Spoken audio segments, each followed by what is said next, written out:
Les travaux du comité d'orientation stratégique a débuté ce lundi à la primature. Cet organe chargé d'appuyer la conduite des réformes politiques et institutionnelles est composé de la classe politique, la société civile et des syndicats. Une initiative fortement saluée par Boubacar Bokoum, analyste politique. Notre dossier du jour sera axé sur les refus d'établissement d'actes de naissance pour une mère célibataire. Si certains centres de référence le donnent à la maman, accompagnés de des témoins, d'autres exigent la présence du père de l'enfant. Qu'est-ce qui explique cette situation? Qu'est dit la loi sur l'attribution de l'acte de naissance? Élément de réponse dans ce journal. C'était là pour vous le sommaire de cette édition. Mesdames et messieurs, merci d'être parmi nous sur Liberté Télévision. Je le disais à l'instant, comme annoncé par le gouvernement de la transition, un comité d'orientation stratégique pour les réformes institutionnelles a été mis en place ce lundi. Cet organe est composé d'un secrétaire permanent, des 5 experts et des assistants. Ils auront comme mission de réviser la Constitution avant les prochaines échéances électorales à venir. Selon Boubacar Bokoum, analyste politique, cette initiative mérite d'être accompagnée. Néanmoins, le choix des personnes désignées pose problème. Écoutons-le pour plus de détails. Dans le fait de créer cette institution dans la forme, c'est une bonne chose, c'est une très bonne chose. Il est important aujourd'hui que des experts se réunissent pour résoudre cette équation. Mais dans le fond, je suis un peu sceptique parce que quand je regarde la qualité des experts qui ont été choisis et comment ce choix a été opéré, je reste un peu sceptique sur les résultats que cela va donner. Parce que j'ai tout l'impression qu'on va sur le principe du statu quo. Ça veut dire aujourd'hui, cette révision constitutionnelle, elle est axée sur un seul axe. Alors qu'en réalité, nous, dans notre compréhension, cette réforme institutionnelle doit se baser fondamentalement sur 2 choses essentielles. Non seulement la réforme institutionnelle et la réforme territoriale. Parce que simplement, l'architecture de la nouvelle gouvernance doit être basée sur un axe de la gouvernance territoriale parce que simplement nous avons l'accord d'Alger qui doit être pris en compte. Donc dans la mesure où on veut prendre l'accord d'Alger en compte, ça veut dire que le découpage territorial va intervenir, les collectivités territoriales, quel est le pouvoir réel qu'on va donner aux collectivités territoriales va s'imposer et l'acte fédéral de la République fédérale du Mali doit être à mesure de s'imposer. Alors que dans ce axe, nous voyons juste qu'on veut faire des petites retouches pour faire une nouvelle constitution. Alors qu'il faut refonder cette constitution sur le principe du fédéralisme du Mali. Parce que quand vous regardez dans les textes de la décentralisation arrimés à l'accord, vous verrez très clairement que le président des régions est élu au suffrage universel direct. Cela voudrait dire quoi? Que l'architecture institutionnelle qui chapeaute toute cette administration doit être gouvernée sur la base d'un fédéralisme. Et je ne vois pas cette architecture poindre, donc j'ai encore quelques doutes sur l'efficacité de cette commission qui est en train d'être mise en place, qui de mon point de vue fera juste un retoilettage de la constitution existante pour la faire passer parce qu'on veut parer au plus pressé, parce qu'on est en train de faire un calendrier qui va très vite alors qu'on ne discute pas réellement des problèmes de fond. Ils ont prévu de faire un référendum, ça veut dire que la population va être consultée, mais juste que la Constitution elle-même dit qu'elle ne peut pas être révisée si l'intégrité du territoire malien souffre de quelque chose. Donc, naturellement, aujourd'hui, on est à mesure de croire que cette architecture ne peut pas être mise en place tout de suite. Maintenant, si la classe politique se met d'accord qu'il faut laisser l'ancienne Constitution de côté et accepter d'aller à un référendum, oui, le temps permet d'aller à un référendum, ça ne pose pas de problème. Mais faire le référendum sur quelle base? Quelles sont les propositions concrètes que le gouvernement du Mali a à faire à la population et quel est le degré de participation de la population? Parce que le risque, c'est quoi? Si on va au plus pressé, ça veut dire que ceux qui vont venir après la transition auront une bombe à retardement et on aura une crise dans les jours à venir. Parce que si on ne discute pas des problèmes de fond, ne pas paraître au plus pressé, ne pas se dire qu'il faut aller tout de suite à des élections, pas obligatoirement, quel genre d'élection? Aujourd'hui, si vous voulez faire les élections régionales, vous le ferez sur quelle base? Le modèle institutionnel des régions n'est pas totalement clair. Le modèle des régions, ce n'est pas clair. la stature même du Mali dans toute cette déconfiguration aujourd'hui que nous avons connue, cela aussi n'est pas clair. Donc vous allez parler de quelle élection régionale. Les élections communales, ça va être quel modèle d'élection? Et le modèle présidentiel lui-même va être quel modèle? Donc si on veut toujours maintenir le même modèle en maintenant un président de la République qui en fait ne répond pas aux réalités de la décentralisation, donc ça veut dire que les mêmes causes vont provoquer les mêmes effets. Parce que simplement, il y a un décalage énorme entre nos institutions et la gouvernance locale. Les gens ne se retrouvent pas dans les institutions. Donc, c'est un problème. Ça, depuis le temps colonial, nous avons été victimes du fait qu'on nous a arraché le pouvoir local pour supplanter un pouvoir colonial. Et après cela, nous nous rendons compte qu'aujourd'hui, dans le modèle démocratique que nous avons aujourd'hui, les dirigeants politiques utilisent le même modèle pour gouverner les mêmes populations avec la même verticalité, ce qui fait que du coup, les citoyens ne se retrouvent pas dans ce modèle de gouvernance. Les décisions qui sont prises par l'État central ne regardent que l'État central. On est obligé de le faire parce que la loi dit qu'on va le faire, mais on n'adhère pas, on ne partage pas les idées totalement des gouvernants. Donc, au fur et à mesure que l'on avance, ce décalage entre le peuple et les gouvernants amène forcément des crises. C'est pourquoi nous avons toujours des crises récurrentes. Donc chaque fois que les gouvernants ne se retrouvent pas dans la façon de gouverner des chefs d'État, à un moment donné, on subit, à un moment donné, on est obligé de se révolter contre le système. Donc ce qui fait que chaque fois, nous sommes confrontés à un système, à une révolution. Donc aujourd'hui, je pense qu'il faut redescendre à la base, écouter le peuple, comprendre réellement comment est-ce que nous voulons être gouvernés, quelle est l'harmonie locale que nous voulons maintenir. Ces équilibres, il faut les maintenir. Et si l'État se permet de casser ces équilibres juste pour avoir la gouvernance à Bamako, je pense qu'on n'est pas à l'abri de révolutions dans le futur. Techniquement, elles sont tenables. Ça ne pose aucun problème. Parce que nous, la projection qu'on avait faite pour la transition, c'était un délai de 6 mois. Donc, je pense que c'est tenable. Ce n'est pas un problème technique. Mais il y a un problème de fond. Parce qu'aujourd'hui, pour organiser des élections, c'est juste l'organisation matérielle. Il s'agit de faire amener les urnes là où il faut. Il s'agit de sécuriser les différents espaces. Donc, tout le Mali n'est pas sécurisé, mais les espaces sécurisés, on peut bel et bien faire des élections à ce niveau, comme on l'a toujours fait d'ailleurs, depuis un certain temps. Donc, le problème, ce n'est pas les dates qui posent problème, mais c'est le fond. On va faire des élections, pourquoi? Pour quelle fin? Toute la problématique est là. Si on veut faire des élections en 2 mois, en 3 mois, c'est faisable. Parce qu'il s'agit d'éditer les cartes d'électeurs, il s'agit d'amener le matériel électoral, donc le coût ne va être que financier. Soit on fait appel aux ressources internes ou on fait appel aux ressources extérieures en termes d'aide. Je pense qu'à ce niveau, ça ne pose aucun problème. Mais le vrai problème, c'est que le problème de fond n'est pas résolu.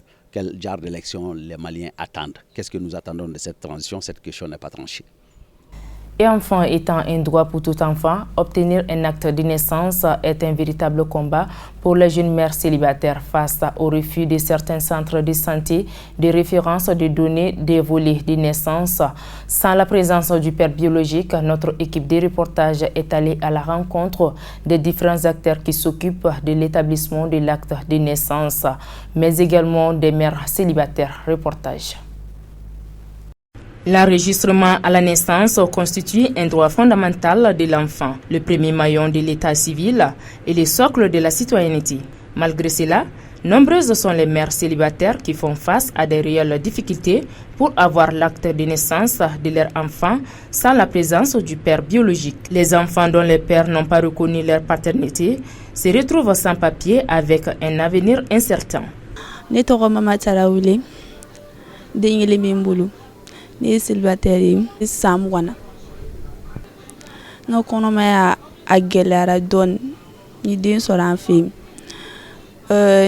kɔnɔmaya kɛ n jigin kuma selen n taara dɔgɔtɔrɔso la n jiginnen u kan ka papiye min di ni wolosɛbɛn kan ka dilan n'a ye o gɛlɛyara dɔɔni ni den fa tɛ k'a tɛ di dakan min b'an bolo ka se Mali faamaw ma ne an den sɔrɔ ka to an faso la an seko tɛ bon a ka kan wolosɛbɛn ka dilan kɛnɛmadenw ye ani sokɔnɔdenw ye. Pour cette sage-femme maîtresse de la SACOSEC, l'enregistrement de l'enfant est fait juste après l'accouchement de la maman. Cependant, il arrive que certaines se présentent à la maternité avec 2 pères pour un seul enfant. À notre niveau, les déclarations sont simples. Aussitôt après l'accouchement de la dame, on enregistre l'enfant, on enregistre la mère et on laisse la partie du père. Dans une semaine, on leur donne un rendez-vous pour une semaine. À une semaine, normalement, la mère ou bien le mari doit revenir pour nous donner le nom de l'enfant. Bon, si elles reviennent, que ce soit la dame ou bien le mari, on enregistre. Mais il arrive des fois que les femmes viennent sans le mari, sans la pièce d'identité. C'est cette partie-là que nous entrave dans notre travail. Parce que des fois, il arrive à ce que des gens qui se présentent avec deux pères. Ça nous inquiète.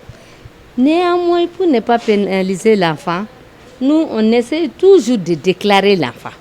On déclare l'enfant, on déclare la mère, on transmet à la mairie et on laisse la place du père. Après, s'il y a eu le père, on revient, on remplit. C'est comme ça qu'on procède ici. Mais seulement ce qu'on nous a dit à la formation. On nous exige à ce que la pièce du père se présente au moment de la déclaration. Bon, c'est ça qu'on dit aux femmes. Les femmes, il y en a qui comprennent, il y en a qui ne comprennent pas. Bon, c'est ça qui nous rend très difficile la déclaration. Sinon, ce n'est pas une méchanceté ou autre chose. C'est le plein droit de l'enfant. Donc, on ne peut pas le pénaliser. En cas si on n'arrive pas à voir les filiations du père, on déclare la mère et l'enfant et on fait la transmission à la mère. Bon, nous, si c'est la mère procédure, si elle vient, elle dit que le père c'est un tel, on lui demande de dire au père de venir. Si le père ne veut pas venir, qu'il donne sa pièce d'identité ou sa carte d'INA pour qu'on déclare. Si la maman amène, nous on déclare, on n'a aucun problème. Dans les cas contraires, en tout cas, chez moi, je ne déclare pas le mari. Je déclare l'enfant, la mère et je transmets à la mairie sans le mari. C'est comme ça que je procède pour ne pas pénaliser l'enfant. Après l'accouchement, c'est au père de l'enfant de passer à la mairie, muni de ses pièces d'identité, plus une fiche de sortie d'hôpital de la maman pour la reconnaissance de l'enfant au dire de l'officier d'état civil de Sibiriboukou. Une femme célibataire, en tout cas qui est dans la même situation, est obligée de prendre aussi cette fiche de sortie avec des références, en tout cas qui prouvent à suffisance qu'elle est célibataire et que le père à l'enfant passe à la mairie avec sa carte d'identité pour en tout cas reconnaître que l'enfant c'est son enfant. La mairie à son tour délivre ce qu'on appelle la reconnaissance. Donc ces derniers retournent au niveau de la maternité avec cette reconnaissance. Donc maintenant les agents de la maternité établissent en ce moment en tout cas la déclaration qui est envoyée à notre niveau. Et à ce moment, le chef de centre est chargé de la transcription de cette déclaration, c'est-à-dire de passer des déclarations en volet 3 et accompagné de quelques copies, en tout cas de ce volet-là. Voilà comment la procédure se passe, surtout, en tout cas, qui apparemment intéresse beaucoup de gens chez la mère célibataire.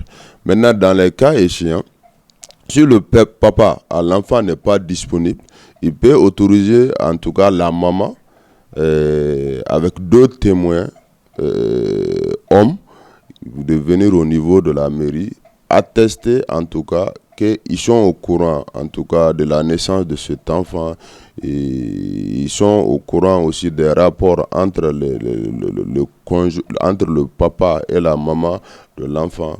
Donc en ce moment, la mairie aussi peut accepter de délivrer en tout cas la reconnaissance à la maman, à l'absence du papa, sur la base de le papa autorise la maman accompagnée de deux témoins pour attester que effectivement soit le papa n'est pas sur place, soit le papa est empêché. Donc et ils viennent témoigner en tout cas du consentement du papa à ce que la maman vienne en tout cas reconnaître l'enfant lui à sa place, effectivement avec sa carte d'identité et ses témoins. Voilà comment le processus en tout cas se passe au niveau et de la maternité et de la mairie. Nous travaillons en tandem, la maternité et la mairie. Selon le directeur général adjoint de l'état civil, des dispositifs sont pris pour mettre dans leurs droits les enfants non reconnus légalement par leur père. Oui, notre système d'état civil n'exclut personne. Et le code des personnes et de la famille qui régit aujourd'hui l'état civil a pris des dispositions pour tous ces cas, ce que nous avons coutume d'appeler les cas particuliers, les cas spécifiques. Aujourd'hui, pour les enfants qui sont nés hors mariage, les dispositions légales permettent effectivement que ces enfants soient enregistrés à l'état civil. Il n'y a aucune discrimination par rapport à cela. Et ça, c'est extrêmement important parce que l'état civil n'épargne personne. Oui, à tout moment, et c'est encore mieux à la naissance, que chaque enfant soit enregistré. Et quand ce délai passe, les dispositions légales sont là pour permettre à ces enfants qui ont échappé à l'enregistrement à la naissance qu'ils puissent être enregistrés. C'est la procédure de jugement supplétif, mais que nous considérons comme une exception. Chaque enfant a le droit et l'État a l'obligation de faire en sorte que chaque enfant, à la naissance, soit enregistré. Ça le protège, parce que l'état civil reconnaît les droits humains et protège le citoyen pour le plein exercice de tous ses droits attachés à la citoyenneté. Notons que malgré les mesures prises pour permettre aux mères célibataires de régulariser la situation de leurs enfants, malheureusement, ils sont encore nombreux à grandir sans acte de naissance, une situation qui peut freiner le développement d'un pays à long terme. Ainsi prend donc fin ce journal d'information. Merci de nous avoir suivis et bonne suite des programmes sur la Liberté Télévision.